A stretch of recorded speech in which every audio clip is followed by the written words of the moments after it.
이번 시간에는 급식 메뉴 관리에 대해서 알아보도록 하겠습니다. 급식 메뉴 관리란 급식소에서의 주요 상품인 메뉴를 계획하고 운영, 평가하는 것을 의미하게 되는데, 외식 산업에서의 메뉴 관리와는 달리 단체 급식에서는 특정 다수의 급식 대상자에게 적절한 영양의 공급은 물론이거니와 올바른 식생활 개선을 유도하기 위한 영양 관리를 기준하여 이루어지게 됩니다. 그래서 급식 관리자는 외식 소비자를 위한 메뉴 관리와 마찬가지로 미각적으로 우수하면서도 경제적인 메뉴를 작성할 수 있어야 되겠죠. 그리고 또한 과학적이고 능률적, 위생적으로 안전한 조리를 하여서 소비자들이나 급식 대상자에게 공급을 함으로써 그의 효과를 평가하고 계획을 수행할 수가 있습니다. 이러한 어떤 일련의 관리 체계를 갖는 그 메뉴 관리가 급식 관리의 여러 관리 부분 중에서도 특히나 중심이 되는 관리 부분입니다. 그래서 본장에서는 성공적인 메뉴 관리 수행을 위해서 메뉴에 대한 이해를 높이고 또한 급식 대상자를 위한 메뉴 계획 및 평가에 대해서 학습해 보도록 하겠습니다.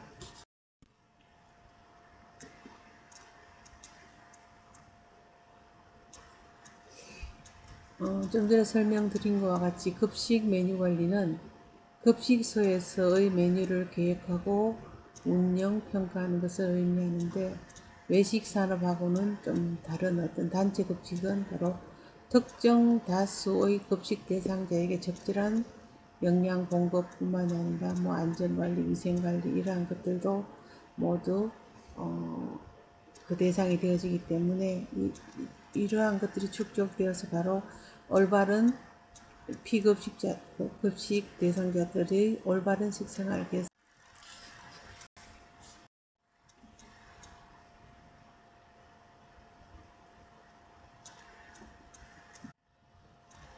그럼 메뉴의 유형을 살펴보면은 네 가지를 크게 예를 들 수가 있습니다. 첫 번째 고정 메뉴를 볼 수 있겠는데, 고정 메뉴는 메뉴의 변화가 없이 매일 같은 음식을 제공하는 것을 얘기를 하고, 단체 급식에는 특정 다수인에게 식사를 지속적으로 제공한다는 점에서 매일 같은 음식을 고정적으로 제공하는 것은 사실 바람직하지가 않겠죠.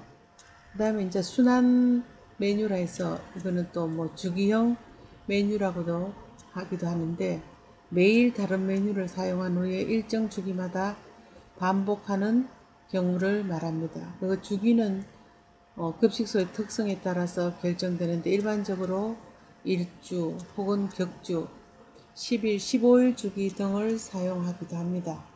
또한 일주기를 4주로 하여서 계절별 주기 메뉴를 이용하기도 하는데, 병원 급식의 경우에는 환자의 재원 일수 평균치를 기준하여서 일주일 혹은 10일 주기 메뉴를 사용하는 곳이 많기도 합니다.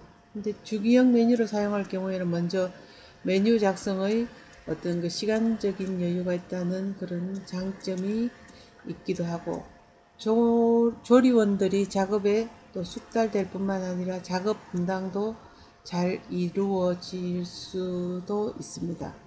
세 번째 변동 메뉴라 해서 최근 단체 급식소에서 많이 사용하고 있는 유형인데, 급식소의 여건이라든가 식자재 수급, 가격 상황에 따라서 새로운 메뉴로 변동시키는 것을 말하고, 식단의 단조로움을 좀 낮추고 식자재 수급 상황 등 급식소 여건에 대처하기가 용이한 그런 장점이 있습니다. 그 다음 마지막으로 일회성 메뉴라고 그래갖고, 특별한 날에 제공하기 위해서 계획되는 메뉴를 말하는데, 특정 다수인에게 매일의 식사를 제공하는 단체 급식의 경우에는 특별한 날의 일회성 메뉴가 단조로움을 좀 이렇게 깨트려주는 그런 좋은 어떤 장점이 되겠죠. 그죠? 그래서 이렇게 메뉴의 유형은 네 가지를 예를 들 수가 있겠습니다. 그 다음에 급식 메뉴를 작성하는 어떤 의의가 있다면 그러면 왜 메뉴는 작성을 하는가 했을 때에 메뉴 작성이란 것은 식사를 계획하는 것으로서 급식 대상자의 영양과 건강과 기호를 충족할 수 있도록 음식의 종류나 분류, 작업 능률을 생각하여서 식사 계획을 결정하게 됩니다. 그래서 합리적인 급식 메뉴 작성은 급식 대상자 개개인의 영양 상태나 혹은 국민 영양 상태, 국민 보건의 질에 관여를 하기 때문에 급식 메뉴 관리는 단체 급식 관리 중에서도 특히나 영양 관리라고 할 수가 있겠습니다. 그리고 합리적인 급식 메뉴 작성을 통해서 얻을 수 있는 어떤 이 장점이라면은 크게 5가지를 예를 들 수가 있습니다. 그래서 첫 번째는 메뉴 작성이나 발주는 이제 메뉴 해가지고 뭐 어떤 식재료를 어떤 것을 주세요라고 하는 거 발주. 그 다음에 검수, 식재료가 들어오면은 검수하는 거.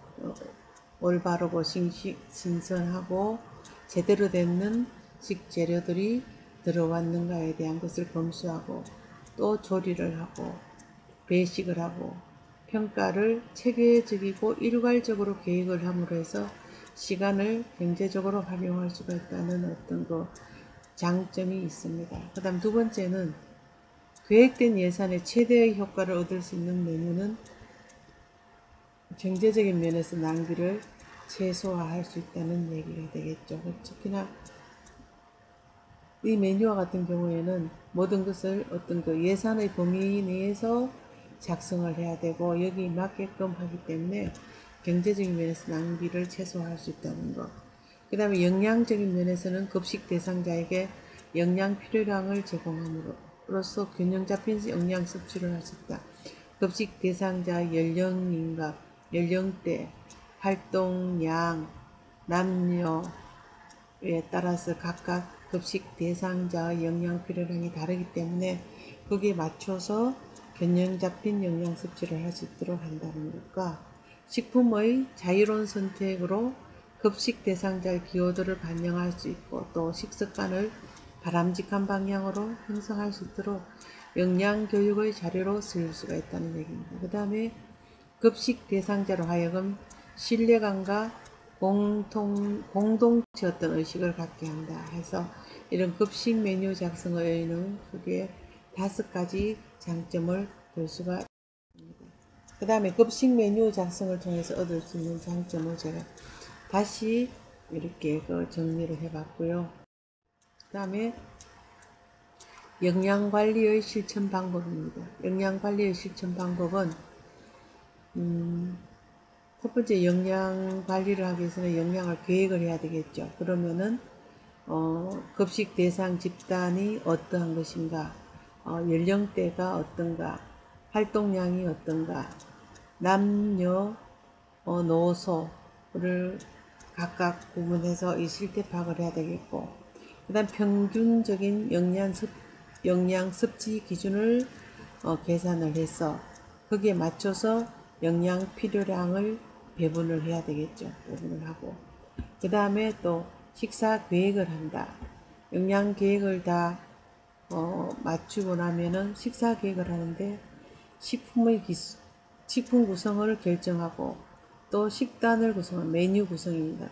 식품을 어떤 식품군을 할 것인가라고 메뉴를 구성을 하고 식단표를 작성하고 하는 어떤 식사 계획을 세워야 될 것이고 그 다음에 이 식사 계획을 세우고 난 다음에는 또다시 급식 생산을 하는데 식품의 관리라든가 다량 조리 혹은 대량 조리를 하는 경우 그 다음에 균형된 식사를 제공하는가 하는 이런 급식 생산을 또 실천을 해야 되겠고 그 다음에 이 급식 생산이 다 이루어지고 나면은 균형된 식사가 다 제공되는가를 보고 그 다음에 여기 따라서 어떤 평가 및 교육이 이루어져야 되겠죠. 음식의 영양적인 면 만약에 식사가 제공됐는데 여기서 영양적인 면이 계려되었는가 완벽한가 하는 것에 대한 음식의 영양적인 면 또 반응적인 면 맛이 있는지 또 어떤 관능이라면 오간에 대한 테스트가 다 있겠죠. 이 먹어서 씹는 맛, 기호성, 그 다음에 후각, 뭐 기타 등등의 관능적인 면을 다 뭐 음식의 색깔이라든가 맛이라든가 뭐 질감이라든가 농도라든가 전체적인 외관이라든가 이러한 것들도 다 관능적인 면에 들어가기 때문에 이런 관능적인 면, 그 다음에 비용, 과연 이 메뉴를 작성해서 식품 구성을 했을 때 비용적인 면은 어떻게 됐는가, 비용이 너무 과다하게 책정이 되었는가, 아니면은 뭐 너무 저가였는가에 대한 비용적인 측면, 그 다음에 섭취 실태 조사, 아무리 영양적인 영양 계획과 식사 계획을 충분히 잘했다 하더라도 과연 섭취하는 그 급식 대상자들이 잔반이 많다든가 뭐 아니면은 아주 섭취 잔반이 적다든가 하는 이런 섭취 실태 조사를 하게 되겠고, 그 다음에 그런 메뉴를 가지고 영양교육 측면에서의 평가라든가 또 영양교육을 실시한다든가 이렇게 해서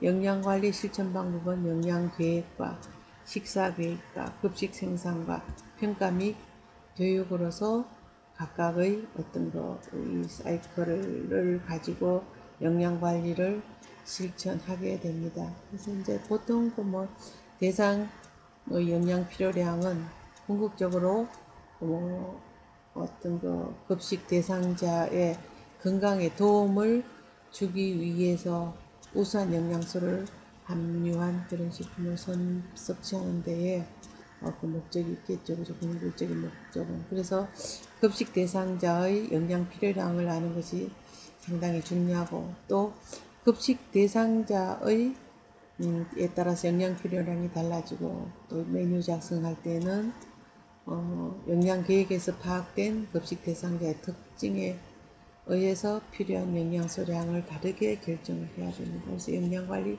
실천 방법은 아주 중요한 어떤 도식어를 나타내 놨는데 이 표로 나타내는 것이 사실은 전부 모든 걸 다 이렇게 한꺼번에 볼 수 있는 것을 제가 표로 나타내 놨습니다. 그 다음에 급식 메뉴를 작성할 때 이제 고려되어야 될 것들의 아주 중요한 부분들인데, 첫 번째는 급식 대상자들이 영양 필요량이 되겠죠. 그러면은 메뉴를 작성할 때에 영양 계획에서 파악된 급식 대상자의 특징에 의해서 필요한 영양량을 다르게 결정을 해야 한다. 단체 급식을 위한 메뉴 작성 시에는 일반적으로 한국인의 영양 섭취 기준에 따라서 급식 대상자들을 평균적으로 충족시킬 수 있는 영양량을 결정하도록 해야 한다가, 한국인의 영양 섭취 기준은 5년마다 한 번씩 영양 우리 기준이 있습니다. 5년마다 개정이 되어지는 것에 맞춰서 하도록 한다. 그 다음에 식품의 구성과 관능적인 특성은 균형 잡힌 식사를 위해서 식품의 구성에 있어서도 한쪽으로 치우치지 않도록 각 식품군들을 골고루 배합하는 것이 필요하다. 각 식품군은 다음에 이제 저 뒤에 가면은 각각의 식품군들이 나옵니다. 그 다음에 급식 대상자의 식습관과 기여도. 만약에 이 기여도가 낮은 어떤 메뉴를 작성을 했을 때는 급식 대상자의 식품을 섭취하는, 음식을 섭취하는 섭취율이 낮아서 충분한 영양 섭취를 기대할 수가 없기 때문에 가능한 한 급식 대상자의 기여도를 최대한 충족시킬 수 있는 메뉴를 작성해야 될 필요가 있다는 얘기가 되겠고, 그 다음에 예산에 맞는 알맞은 식품을 이용을 해라는 얘기입니다. 메뉴를 구성하기 전에 급식소의 총 예산 중에서 식품 재료비의 비율을 정해야 되겠죠. 원재료비뿐만 아니라 노무비라든가 뭐 시설비 등을 포함해서 적절한 예산을 세우고 재료비의 비율을 정하는 것은 사실 쉬운 일은 아니지만, 실제로 급식 운영의 재정적인 성공은 식료품 값을 어떻게 잘 운영하느냐에 따라서 이렇게 성패가 달려 있다고 볼 수도 있습니다. 그래서 이런 예산에 맞는 식품의 이용이랄까 뭐 재료비라든가 이러한 것들은 표 3-1에 잘 나타나 있고, 그 다음에 보면은 조리 인력과 주방 시설의 설비 조건으로 해가지고 많은 양의 음식을 조리하기 위해서는 실제적으로 노동력을 절약하고도 좋은 음식을 만들 수 있는 어떤 효율적인 뭐 기기를 구비하는 것도 능률 쪽이라고도 할 수 있겠고, 또 그에 따르는 필요한 기기 배치라든가 운영에 관한 계획이 필요할 것입니다. 그리고 아주 훌륭한 어떤 그 메뉴가 잘 작성이 되어 있다 할지라도 그 음식을 만들어낼 수 있는 주방의 어떤 제반 설비가 제대로 갖춰져 있지 않는다면은 그거는 무용지물이 되겠죠. 훌륭한 메뉴가. 그래서 이러한 조건들을 잘 갖춰야 된다는 얘기가 되겠고, 뒷페이지 보면은 메뉴가에 대한 어떤 식품 재료비의 효율입니다. 그래서 메뉴 단가에 따르는 식품 재료비 효율에서 실제적으로 제 식품 재료비 비율이 제일 높은 곳이 이제 군대 급식이 되겠죠. 거의 대부분 식품 재료비의 90에서 100%가 되어지겠고, 호텔이라든가 식당과 같은 경우에는 이윤을 발생시켜야 되기 때문에 식재료비가 실제적으로는 30에서 40%, 또 일반 식당인 경우는 사실 식재료비 단가가 조금 더 낮다고 보시면 한 25% 정도가 되어지고, 학교 내 카페테리아 같은 경우에는 50에서 60%, 학교 급식이나 산업체 급식 등 단체 급식 같은 경우에는 식품 재료비가 차지하는 비율이 60에서 70%가 되어집니다. 그래서 이런 어떤 영리를 목적으로 하느냐 그렇지 않느냐에 따라서 식재료비의 비율들이 상당히 차이가 나는 것을 알 수가 있습니다. 그 다음에 급식 메뉴를 작성하는 순서를 보면은 일단 그 메뉴 작성을 위한 도구로는 식사 구성안이 있을 것이고, 식품 교환표가 있고, 표준 레시피가 있고, 다양한 급식 관리 프로그램 중에서 학교 급식에서 사용하는 나이스라는 프로그램이 있습니다. 이 나이스라는 것은 National Education Information System이라고 해갖고, 학교 급식에서는 대부분 이 나이스 프로그램을 이용해서 메뉴 작성을 하게 됩니다. 자, 여기 보면은 이제 급식 메뉴 작성을 위한 순서로는 영양 기준량을 결정을 한다. 이 영양 기준량인 경우에는 급식 대상 집단의 실태를 파악하고 영양 기준량을 산출해서 영양 기준량을 결정을 하게 됩니다. 그 다음에 급식 횟수에 따른 영양 배분인데 만약에 1일 하루 점심 중식만을 주느냐 아니면 3끼 3식을 하느냐, 아침 점심 저녁을 주느냐 아니면 점심 저녁을 주느냐에 따라서 각각 영양 배분이 달라지게 되겠죠. 그러면은 점심 한 끼만 주는 경우에는 뭐 전체 급식 하루 영양 배분 중에서 3분의 1을 준다든가, 또 아니면은 아침, 점심, 저녁을 주는 경우에 1대 1대 1의 비율로 준다든가 아니면 1대 1.5대 1.5, 이 같은 경우에는 아침에 일어나서 식사량이 많지가 않기 때문에 4분의 1 정도를 아침에 영양 배분을 하고, 그 다음에 4분의 1.5를 점심, 저녁을 4분의 1.5 이렇게 한다는 얘기가 되겠습니다. 그 다음에 식품 구성 및 메뉴 구성을 하는데, 이거는 식품 구성안을 이용한다든가 식품 교환표를 이용해서 식품을 구성 및 메뉴를 구성하게 되고, 그 다음에 메뉴 검토 및 수정을 하고, 그 다음에 메뉴표를 작성하여서 급식 메뉴를 작성을 하게 된다는 얘기가 되겠습니다. 그 다음에 메뉴 작성은 이거는 지금 나이스 급식 메뉴를 이용한 식단 작성이 되어지는데, 여기서 보면은 기등록되어져 있는 월 급식 대상 인원, 만약에 모 중학교에서 월 급식 대상 인원이 300명이 된다면은 그 등록되어 있는 인원수, 자체 영양 기준량, 그 다음 요리 등록, 사용자 메뉴 등록 등의 기초 정보를 사용하여서 해당 일자의 메뉴를 작성을 하고, 작성된 메뉴는 주간, 월간 메뉴표, 식재료 품위서, 급식 일지와 연계되어서 사용이 됩니다. 그래서 여기 보면은 급식열, 그 다음에 식사 구분, 그럼 뭐 급식일은 뭐 2014년 3월 5일이었다, 아니면 2020년 3월 5일이었다 해가 찾기를 들어가게 되면은 식사 구분은 중식, 점심때를 조율하게 되면은 어떠한 이렇게 전부 다 나오게 됩니다. 그래서 식단에 보면은 1인 단가가 얼마가 나오고, 흑미밥의 요리명은 흑미밥이고, 그 다음에 열량은 이 흑미밥이 약 404.8 킬로칼로리.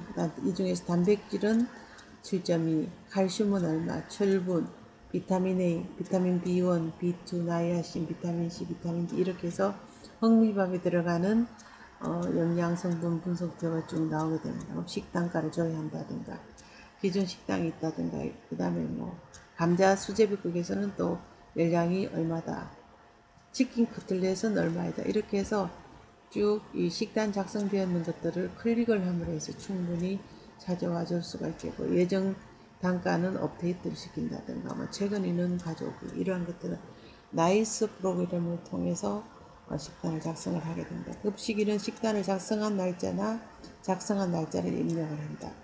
식사 구분은 조식, 중식, 석식으로 선택을 하게 되어 있고, 예정 단가를 업데이트한다 하면은 예정 단가를 등록된 식품의 최신 단가를 기준으로 한 사람당의 식단가가 산정이 되고, 식재료가 품위 처리나 검수 처리되었을 때 최신 단가가 품위 처리되어서 반영이 됩니다.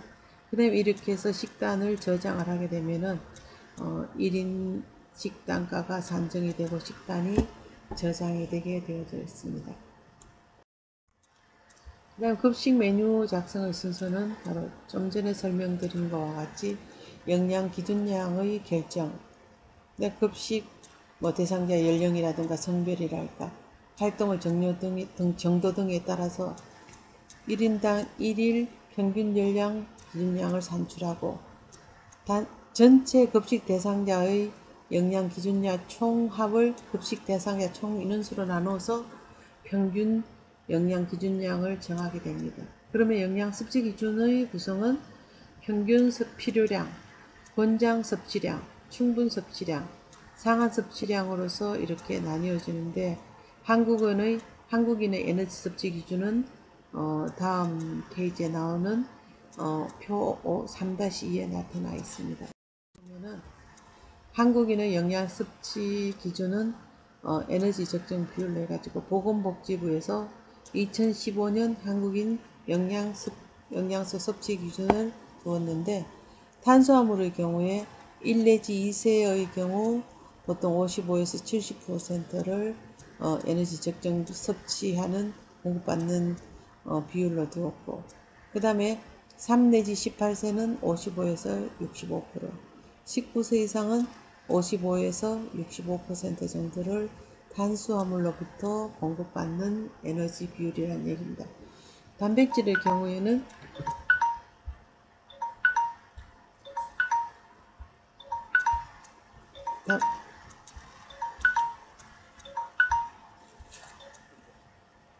단백질의 경우에는 19세 이상 성인의 경우에는 7에서 20%, 보통 한 15% 정도, 탄수화물은 한 65%를 에너지 적정 비율로 잡습니다. 지방의 경우에는 총 지방을 15에서 30%인데 일반적으로는 20% 정도를 잡게 됩니다. 그래서 이 총 지방량에서 들어가는 것 중에서 노말 6개, 포화지방산, 트랜스지방산, 콜레스테롤, 이렇게 해서 총 지방량은 보통 20% 정도를 잡게 됩니다. 그 다음에 지금까지 이제 쭉 설명드린 거에서 제가 여러분들한테 내는 연구 과제라면 같이 어떤 고민을 해봐야 될 부분들에 있어서 영양관리 실천 방법에 대해서 도식하고 설명하시오라고, 아마도 제가 도식되어져 있는 것에 대한 설명을 했었을 겁니다. 그거를 여러분들이 충분히 인지하여서 도식하고 난 다음에 설명해서 제출해 주시기 바랍니다. 그러면은 첫 번째 시간은 여기에서 강의를 마치도록 하겠습니다. 수고하셨습니다.